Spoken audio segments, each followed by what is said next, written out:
Hey guys, me again, Aswat. Wow, new hair. How are things? Uh, I just came back because I'm trying to grow my hair in a different way. So I'm trying to grow it longer. That's an excuse because I didn't want to put gel in my hair and stuff like that. But today's topic is different. I want to talk about the coronavirus. Or now the name is COVID. COVID means coronavirus. It's the same thing, coronavirus. I've been aware of this before the world was aware of this. Meaning, the moment the virus showed up in Wuhan, China, and the whole city was blockaded, nobody can get out, I was paying attention from that point on. And the world did not care about it. They never say it's a pandemic, but in China it's a serious matter. So and because it's not, the world doesn't take it seriously, so I had to go and look at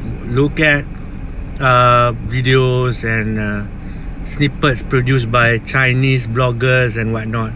So the horror story that's happening there. I think only when the virus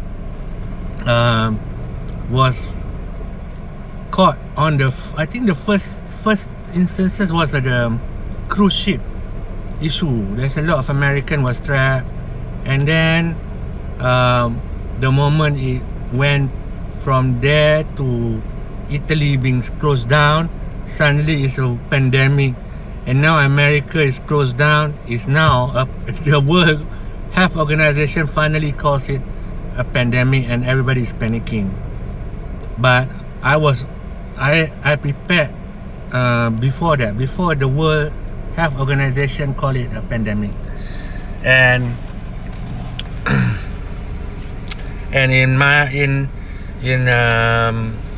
in hindsight, when it started, I was having this worry because I had to go and interview people in public and whatnot, and talk to people in public. But at the back of my mind, I'm really aware that this virus is contagious, is going to come here. So I had to prepare myself, not prepare myself back then, way before all this panic that's happening now. So somebody said it's just a flu, it's not a serious disease, and I think I waited until reading out about people's reaction on the virus, and it's only when the virus finally came to America, it's only when Americans deal with it that everybody made the panic even worse because of President Trump. The way he handles the disease is not so, it could have been better done, professionally done. But I think I'm not blaming him. I think it's because everybody take it so simple, and they don't take it seriously. Because the day before America became full-on panic, I remember they keep saying on the media, "Oh, that is nothing. It's just the flu. The flu, you can recover from the flu and stuff like that." And because of that kind of mentality, then people don't take it seriously because they say, it's just like the flu, no issue, no problem, it's no problem. But they did not expect that when the shit hits the fan, they were not really prepared. And because of that, you see so many panicking people now on the internet talking about the virus. This now, as we are talking now, that people are panicking on the virus because Tom Hanks got the virus and whatnot. This is exactly how Wuhan people were facing when they got the virus outbreak. When people stopped them from getting out, they had it then, and we can learn from that, not to panic. But people don't learn. They don't even call it a pandemic because it doesn't happen to a white country like Europe. So they take it very, very, very, very funny. And now it has happening, and they are really not prepared. They are really not prepared. And macam like in Italy, I understand it. It's the culture. They have very handy culture. Handy culture means they like to touch. They like to touch, they like to hug, they like to kiss. So when you hear this kind of virus spreads rapidly, I'm talking about, I don't know, rapid, man. In Italy, it has a record number. People get the virus easily. The number goes up. Now, America is facing that, but it's not that big yet.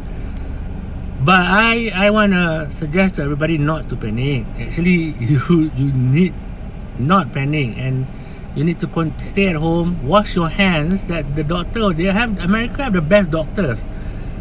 What they are saying is true. Wash your hands, keep yourself clean, and you know, if you're running out of toilet paper, don't wash your ass with your water. People in Asia have been washing their ass with water for a long time. It doesn't kill them. Just put soap and wash your ass with water if you don't have toilet paper. You know what I mean? Because now the hand sanitizer is gone. You got this crazy thing about toilet paper running out. You know, don't worry yet.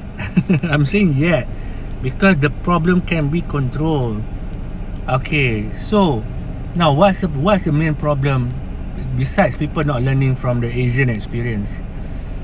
The biggest problem to me is that people who take things lightly because they are not sick.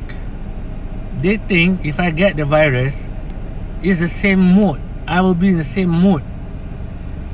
Flu, if you have the flu, it affects your mood, your mental, and then it affects your body. Your body get tired, you get sick. That's the flu. If you get the COVID, you will also get all of those things. Then when you get all those sickness, you are tired, you are bedridden, you are feeling weak all over, your mental capacity, mental operation is not at 100%. It will be very tired to think even. So you need to have that kind of awareness, It's not like, oh, it's okay, it's just a simple flu. Nobody died from the flu. Okay, yeah, I mean, people die, but when you are sick in any disease, you will get tired, you will get sick. That's the thing that I realized. When these people talk, they don't talk like it's like you can get sick. But then I realized most people on the internet, most of the people on the internet, I bravely would say 85% of people that you read on Twitter are children and young adults. I mean, below 25, they are still in college. They are not used to working yet. They still can enjoy their parents' money. They can talk like that, spread panic. Most of the people who spread panic, they are young people who are not making a living. They think, oh, don't worry, my parents can still give me money. I still can do pranks on other people. But the truth is, once shit hit the fans, once you reach adulthood, you realize your action can cause chaos in society, cause panic. And people, what we do in panic buying and whatnot, they have an effect on your life. But that's a mental thing that I put it as inexperience. I can sometimes, when I'm online, on internet, on Twitter, when people argue against me, I stop for a while, I take a deep breath, and I check if I have the mood to check their background, or I presume these people are children, they are people who are lack of life experience, so they're giving out all this bullshit comment. Cancelling culture come from that. Cancelling culture comes from children. Most of them I see the people who cancel other people are not working. They are in school. They don't have this kind of, they are very carefree, to spread all this kind of lies and cancelling other people. Because they are not earning any money. They don't realize that, there can be karma if you harm other people income or hurt their life or living. You will get it back, But it's okay, it's children. Okay, I'm rambling as usual. Why not? And then now the virus is here. Now American is panic. So what American panic? The world panic also. And in Malaysia, at that time there was this political upheaval, and people were going to reporters are going there here into the function. And during that time, I'm glad I was not working, but I was already aware that this is the mode. I was thinking like, dude, you are going here and there focusing on politics. The virus is already here and it's spreading. And thank God I was no longer part of that chaos. But after, I think, when it started to announce that one of the gathering that I went to, they have a person who had a virus. Now they are panicking. It's too late to panic at this stage. Your panic at this stage will only make things worse. When you panic during the news of the virus breakout, starting in Wuhan and how they blocked the city. When you panic at that point, you can calm yourself and try to settle the things needed to settle so that you don't panic later on when everybody else panic, such as right now. So you have to, that's why being prep, they call it a prep culture. You prep at the sign of panic, at the sign of chaos or crisis. It doesn't mean, the reason you have a prep culture, prep ethics to me, is so that you don't panic. You just prepare things when things go to shit. And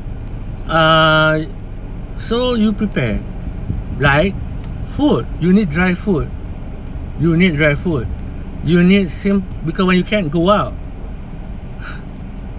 and you need water, clean, all things that can make your water clean. Like there are pills, there are things, mats that you can put in dirty water, and you can clean the water. You need those things if you go. And security. Now I know there's people who say, "Oh man, yes, it's security. If it worst come to worst, you need to have a gun at home." I'm sorry to say, I don't believe in. I have a gun at home. Everybody should have a gun. Everybody should have a weapon, but it's not something you play around. You put in a safe. Don't put the bullets in. Put in a safe room, because worst come to worst, in any situation, danger could happen where you need to use a weapon to protect yourself and your family. And part of the prep, the long-term prep, is to get a license. If you're a gun owner, get a license. Second, train not how to shoot. How to shoot is important. Train how to clean, to maintain your weapon.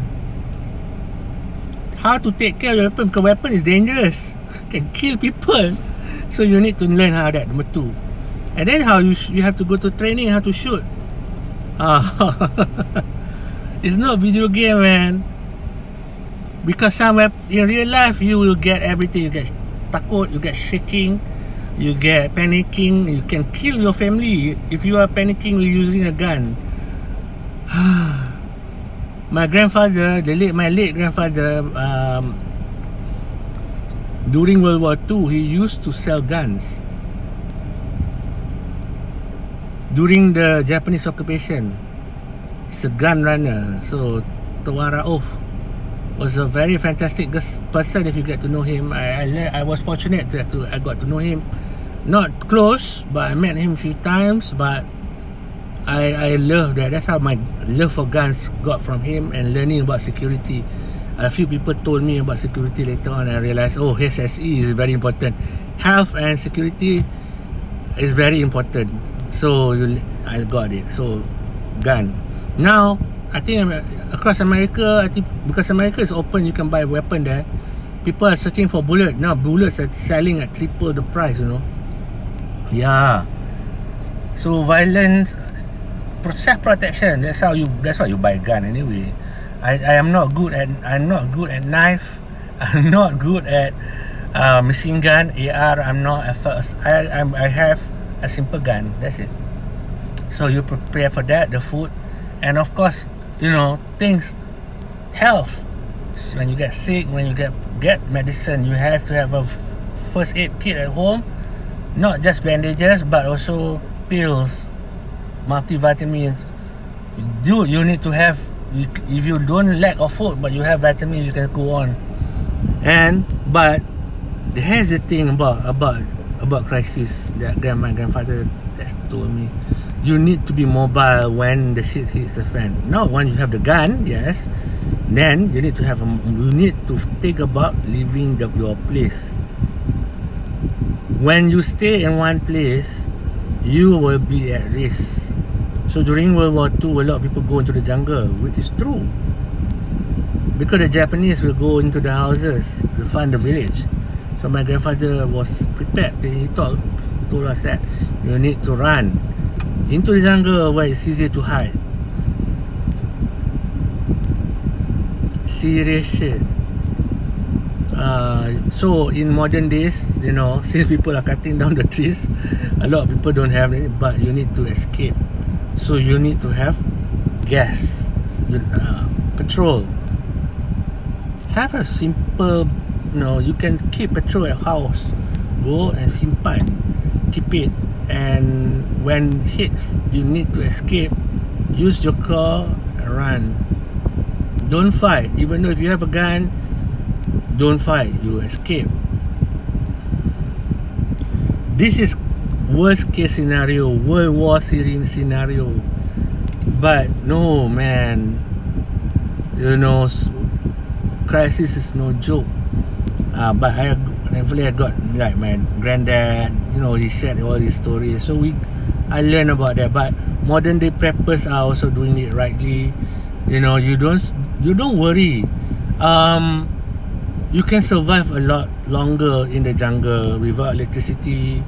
With certain things you need to clean up, you can survive a long time. If you see in UK, they have group of children being sent to join the Rayleigh program, where they go to Borneo and learn survival skills. Those survival skills, I've been to Rayleigh programs, I've seen it. That can save your life. I mean, good for them. Good for the parents to send their kids to Rayleigh. Rayleigh program, they help the communities outside of Britain, and also they get to learn survival skills and living skills. Those skills are very important, especially in time of crisis. So those kids grow up very confident. I'm very happy that I get to know some of them. So I know. But since you don't have those, say you don't have any guns, so you don't have any, stay at home. The simplest thing is to barricade. If you don't have any car, you cannot escape, city on lockdown, barricade your house. People will come. When people are lazy like they don't stock up, but they have guns, they will come to your house and they will get those things that they need from you. Especially when they see you coming around, stocking up on things. Dude, that's another lesson that my granddad taught me. Never show off what you have to other people, to your neighbors. Don't show off. One, your neighbor will get jealous. They are waiting for the opportunity time, the perch. When I saw the perch, man, my granddad was right. When they see you carrying all those rich things at your house, they're just waiting for the time. They might be smiling with you, oh man. But human nature, they are very jealous. So they will wait. And something shit happen, they will clap. So they can come and steal your things, food, whatnot. So you don't show off whatever you have. You want to bring it to your house, do it under the cover of night. At night you go shopping. This is preparation. You go and you bring those stuff back to house. Keep it. Alright? And then you blocked it.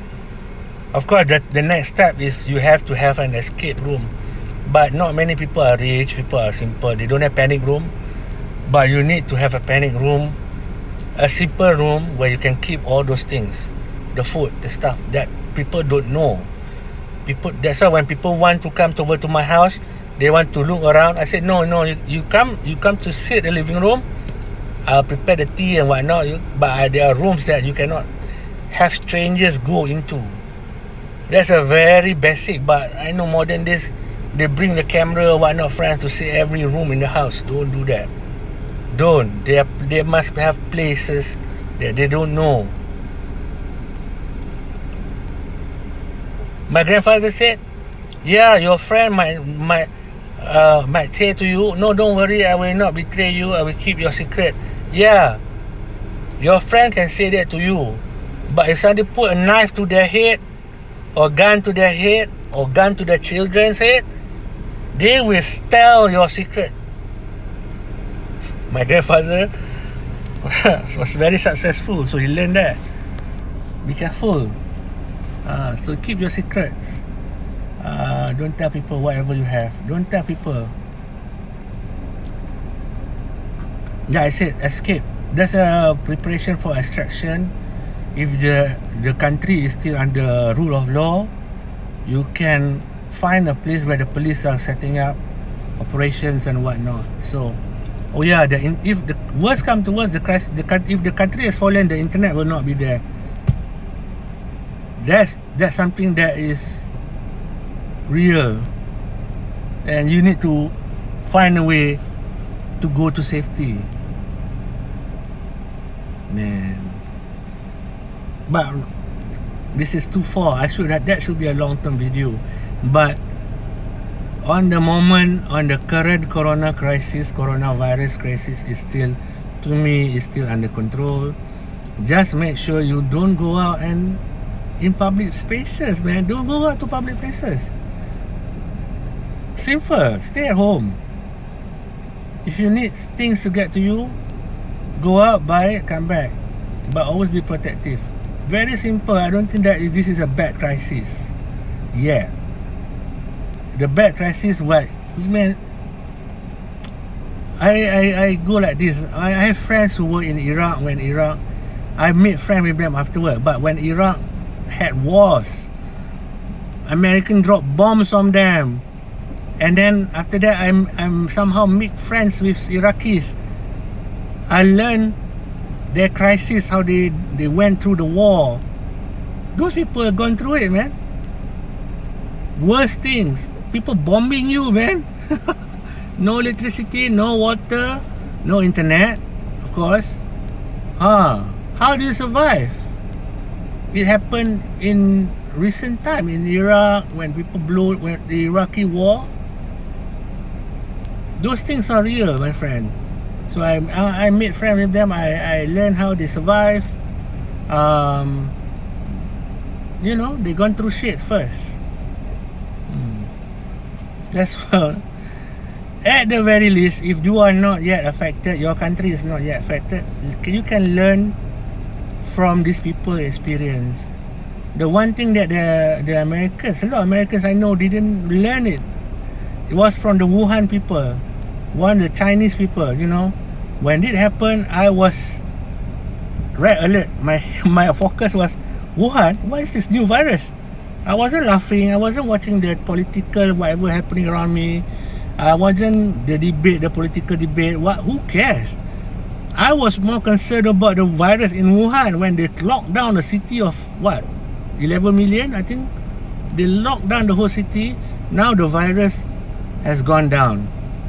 But I know a lot of people said, don't worry, you know what happened China can make it. They said, oh, I didn't, you know, they were like the first time it opened their eyes. Yeah, they survived. Yeah, man, you should have learned. Instead of focusing on politics and whatnot. Anyway, my prayers are with you. I think in some places the virus is still manageable. It's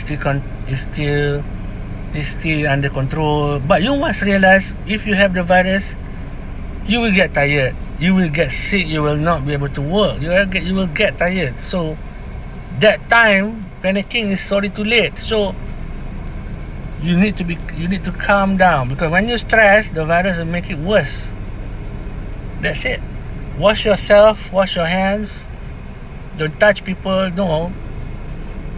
Social distancing means you just stay at home, read a book, or sleep. Play games, watch movies, sleep. I hope everybody gets well soon. I know sometimes it sounds like so not serious, but I'm just venting out about all this, and Damn, my hair looks bad. I need a haircut. Don't get a haircut. In this time of crisis, I know whatever it is. I know I was talking to American friend. They are afraid to get a haircut. Their hair is going crazy. But I said, don't panic. Don't get a crazy haircut. Just live with it for a while. I believe this will blow over, inshallah. So that's my video about the coronavirus and preparedness. I know I'm not that scientific. I'm just want to check out on you guys. Alright, take care, peace.